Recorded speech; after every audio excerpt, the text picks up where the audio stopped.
All right, we're live. All right, welcome to episode one, or session one, I should say, of the Overland Roundtable. I am Dan, and I am the host of the 4x4 podcast, and this show is all about everything off-roading. The format is a panel discussion, so we have a couple guests here, our core panel members, and I'm going to give them all a chance to introduce themselves, and we'll just go straight down the row. Taylor, you want to go ahead and give yourself a little introduction? Yeah, sure. I'm Taylor Adney. I've been overlanding for a year and a half now.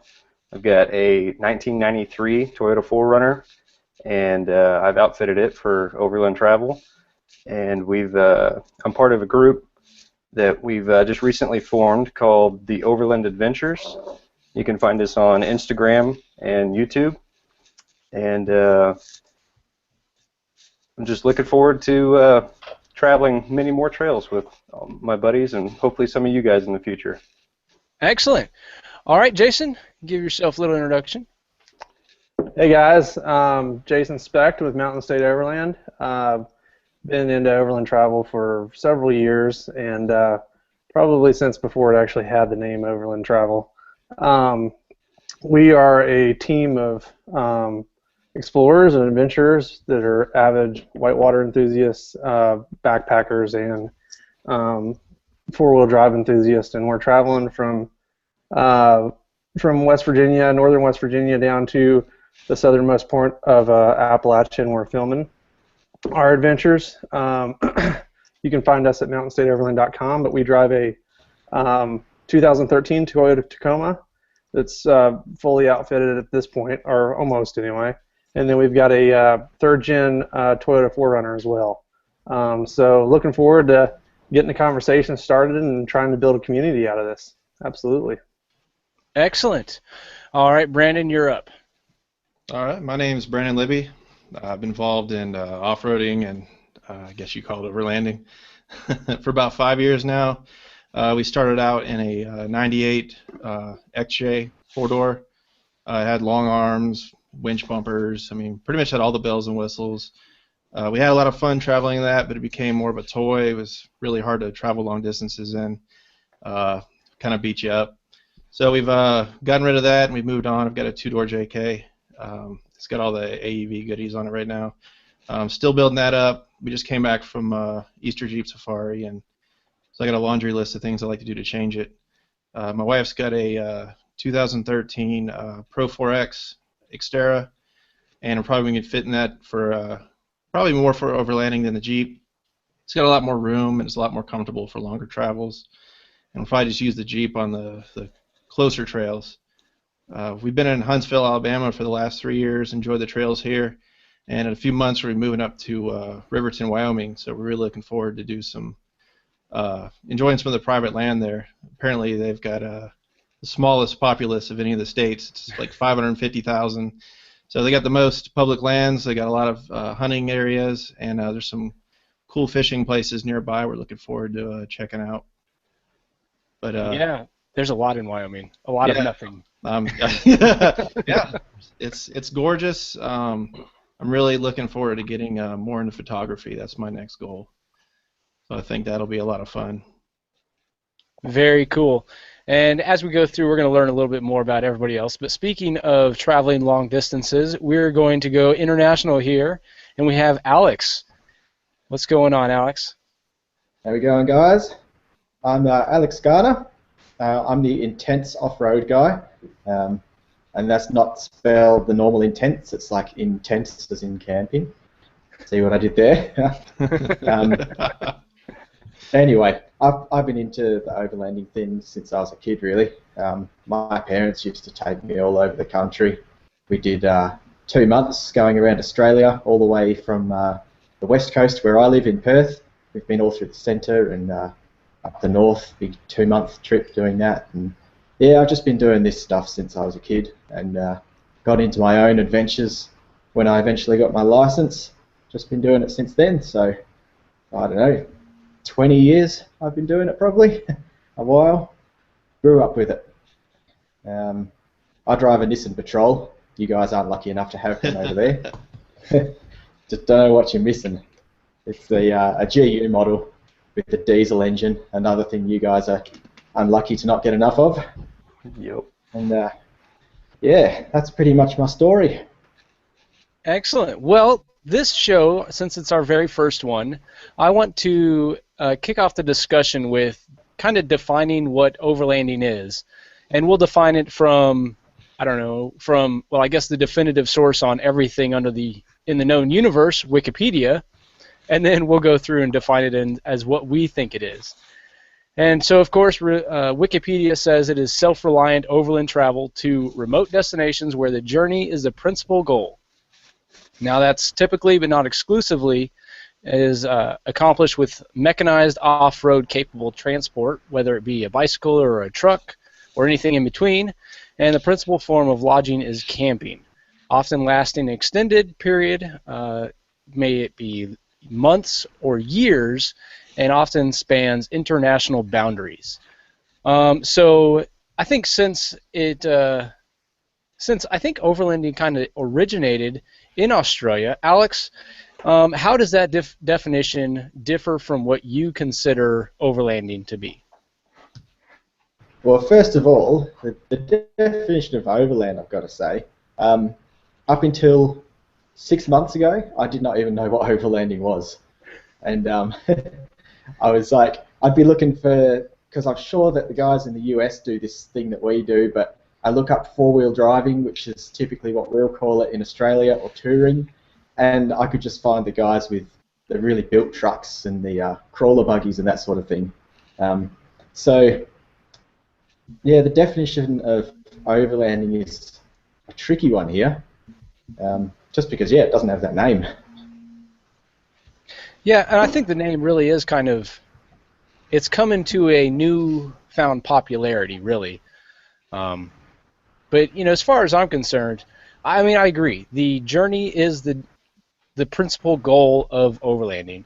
But I don't like to put it into such a narrow box because I don't want to detract from what the adventure is. And, you know, if you don't have enough invested in a vehicle, that means you're not overlanding. I don't think that's how it should play out. So, Brandon, what are your thoughts on that? I think that there's been a big issue on Expedition Portal lately, which is, you know, my favorite source for learning about this stuff and collecting information on places to go, asking questions. The staff there is real good about answering questions, not just the readership. And there's been a lot of attacks, especially on Christophe Noel's articles on the main page, where people are saying this isn't really overlanding, or that vehicle doesn't count because it doesn't have solid axles, or it doesn't this. And he's been fighting really hard to kind of get people steered away from that. And I agree with a lot of the stuff he says. Some of the issues are just the definitions, I think, are loosely based on a lot of Scott Brady's early stuff, where he was in some, you know, really outfitted rig doing some really extreme off-roading and bringing the camera crews along and things like that. And I think that is one spectrum of it. There's the largely professional, high-dollar stuff, and then there's stuff that everybody can do. It's like baseball. I mean, you know, you got the major leagues and you got little leagues. You got everything in between. It's not just, you know, if you don't play for the major league that you don't count. To me, it's more of a community and a sharing experience. Traveling, inherently, you meet people that are different than yourself, that do things differently, that have just completely different lifestyles, and I think exploring and seeing those things is really what it's all about. Like Alex said, like they define it as touring, which I think is a much better term, because that's exactly what you're doing. You're being a tourist. You know, that's the whole point, is seeing things through different people's eyes, and we like to share online. Everybody's got blogs and you know, build pages for their vehicles and things like that, and I think that's the main thing we all have, is that desire to share. And I think that when you put a label on it, sometimes it gets difficult because people want to disclude certain things or include others, where, like you said, some people can overland on a bicycle and other people will do it in a Unimog. It's really just based on the style of travel you want to do, the way you want to take in the sights. if you've got a modern vehicle, you can take in a lot of miles in a day and miss a lot of the journey, just getting to the destination. But adventure bikes, bicycles, things like that, they take longer to get there. They see more, but they can't get as far as we can. But I really think it's just your way of experiencing the world and sharing that with others and learning and teaching along the way.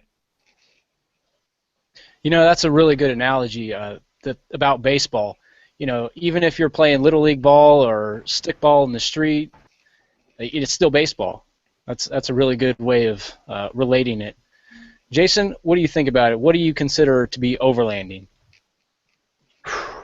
Man, well, it's traveling overland, pretty much. So, and like everybody's kind of talked about here so far, is that we've had the ability, we've done this stuff, and now it has a term that we can coin with it and refer to and easily tell people, oh, we overland, and still people don't know what that is. But as opposed to saying, well, we get in our truck and we load it up with our gear and we drive across the state of West Virginia, or we stop and we tell stories and we meet people. It's all about the experience, and it's all about getting out there and building people and connecting people with it and encouraging people to get outside. So it's an opportunity for people to share a message. I think it's an opportunity for us to learn more also about our local environments and the places where we grew up that we didn't even know existed.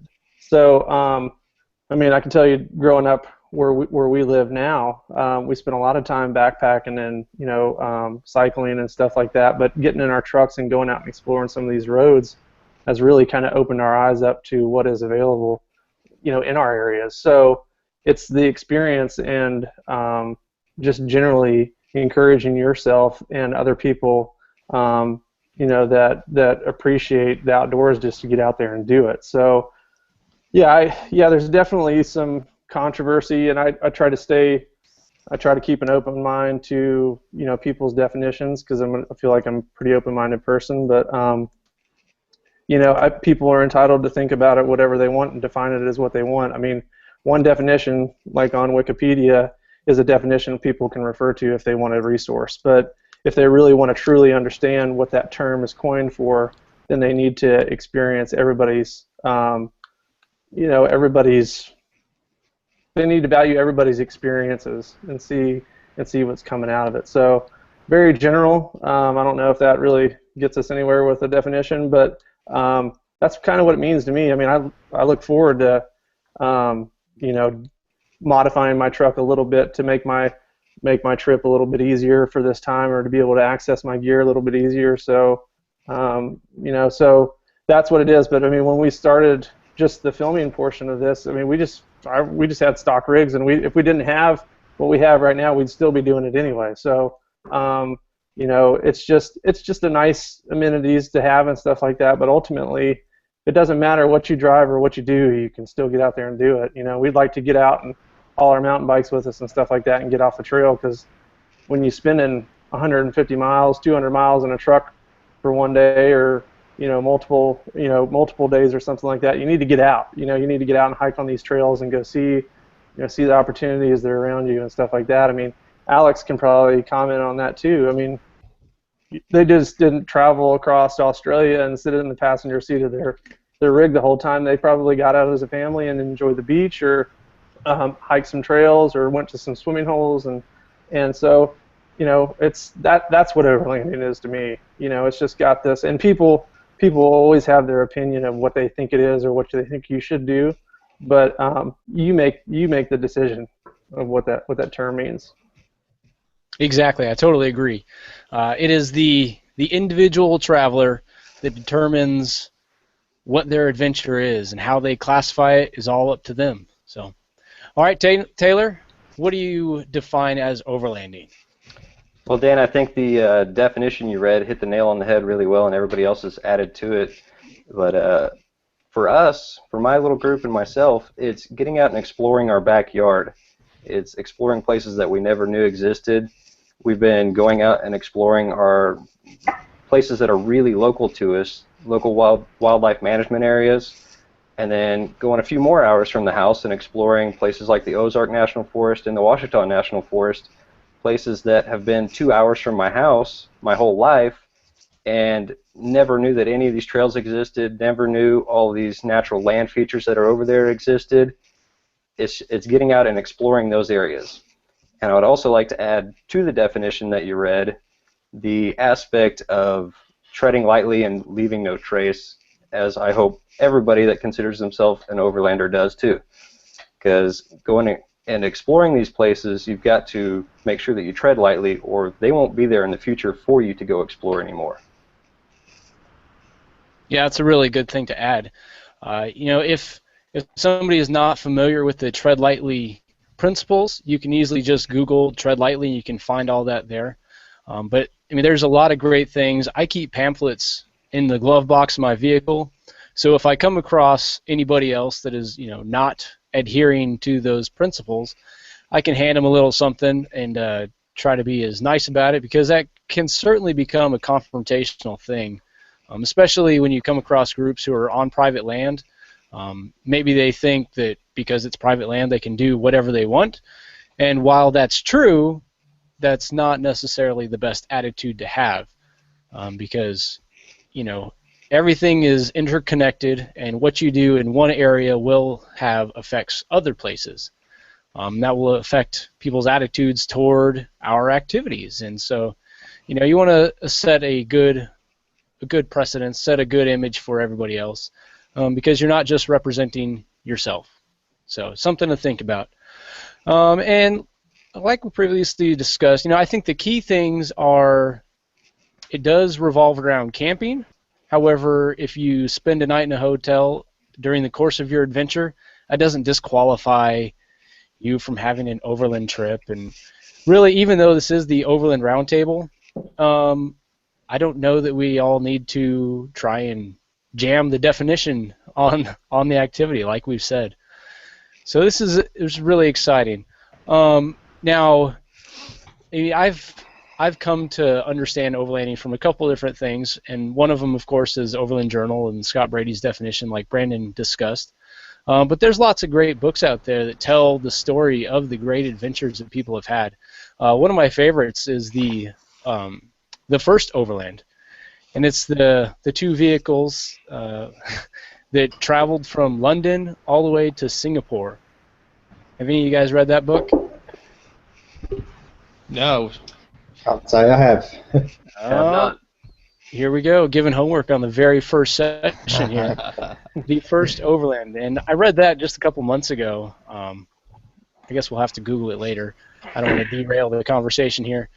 But over the course of this podcast, we are going to cover quite a few different topics that relate specifically to overland travelers, maybe more than a rock crawler or somebody who's mud bogging or into Ultra 4 racing or desert racing.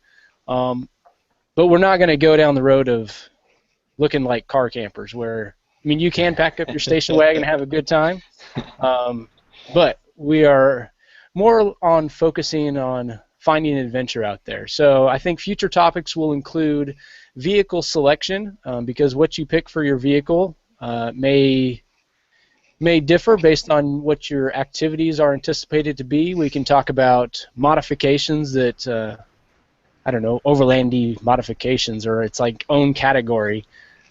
And there's a bunch of funny articles on the internet about that if you have not found them.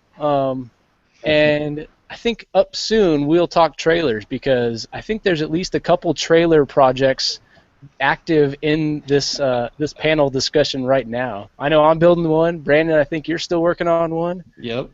And Alex, you've got one that just recently started too, don't you? Yeah. Ours is a rebuild of a real old fiberglass pop-top trailer. And, something like this is what we went around the country with when I was a kid. Yeah, so a bit of sentimental value there attached as well. Very cool. Well, we'll definitely have to have that as a show coming up here very soon. But I think the next discussion will be on vehicle selection, because I drive a Jeep. Brandon, you've got a Jeep. You've also got a Nissan. Alex has got a Nissan, and then we've got a couple Toyotas from Taylor and Jason. So I think we just need a token Rover owner, and we'll have a quorum, I guess. And I'm sure we can find at least a couple Land Rover owners that will join us on this panel. And so for everybody listening, what you can expect on the show in the future is we're going to have probably 1 or 2 additional panel members on each of these discussions, and so you can get a new opinion on each of these different topics as we go forward. But you'll learn more about us and hopefully send in your feedback. Now, we do have a couple ways on how you can send feedback, and the very first one is we set up a voicemail number, and that is 906-600-DIRT. I thought that was a pretty slick phone number. You can just call the number and leave I think it may limit you to 90 seconds. You can send feedback or a question or whatever, and then we'll play that on the show and provide some feedback there. And we also have an email address. It is overlandroundtable@gmail.com. And here soon we'll probably have some other social media outlets so everybody you can interact with us here. Now, before we go, I want to give everybody a chance to say some last words, and then we'll wrap up, make this first show a pretty short one. So, Taylor, I'll give you the first shot, then we'll go Jason, Brandon, and Alex. Well, just looking forward to learning and growing with you guys. Like I said, I'm pretty new to this whole thing, so hopefully I can learn some good stuff from you guys and maybe teach you guys a thing or two. All right, thank you very much. Jason? Yeah, I agree. I'm definitely looking forward to kind of building this community and understanding a little bit more about each of you, and learning more about what people that are listening and what people that are commenting have to say. I think it's an excellent opportunity to build the industry, to build the movement, and ultimately encourage people to get outside. And I'm particularly interested in each individual's influences, what brought them to, the overlanding, movement, if we should call it that. So, absolutely looking forward to being part of this, guys. Yeah. Oh, make sure to mention where it is somebody can find you to interact with you and your brand. Sure. We're mountainstateoverland.com. You can find us on Instagram. You can find us on Twitter and Facebook and some of those other social media outlets as well. We're in preseason filming right now for Season 2, and we'll be kicking off with Episode 8 in June, but we will have a couple preseason episodes coming out here this month and next month as well. So mountainstateoverland.com, and you can email us at team@mountainstateoverland.com if you have any comments. Thank you. All right, and before we go to you, Brandon, Taylor, how can somebody find you on the internet? Like I said earlier, our little group is called the Overland Adventures, and right now we've got a Instagram account, the Overland Adventures, all one word, and we've got a YouTube channel which has a couple videos of a couple of our trail runs on there. We're here pretty soon going to have a website up and a couple other social media platforms. Excellent, and both of you guys have done some amazing work with your videography, putting me to shame, that's for sure. Yeah, I forgot to mention that earlier. That's actually what I do for a living, is I'm a videographer. Well, there you go. Then I don't feel so bad about getting crushed in the video segment. All right, Brandon, how can somebody find you? Like I said, my name is Brandon Libby. If you search Expedition Portal, I'm under my name, and as well as all the major social media outlets, Facebook, Twitter, Instagram, it's all under my name, Brandon Libby. Easy enough. We can probably remember that. All right, Alex, how can somebody find you? Yeah, that's pretty easy. Intenseoffroad.com, and you can find me Facebook, Instagram, YouTube, all under the same thing. I've got the same Intense Off-Road handle, username all over the place, so find me on any of those platforms. All right, and just to wrap it up, I am Dan Cole, host of the 4x4 podcast, and you can find me the 4x4 podcast on Twitter, Instagram, and Facebook. So I'm really looking forward to the opportunity to spend some more time with you guys here at the round table and talking about ways that we can better enjoy and explore more. So, all right, guys, I think this is it. Session number 1 of the Overland Roundtable. I'll catch you next time. See you, Dan. See ya. Bye. Good days.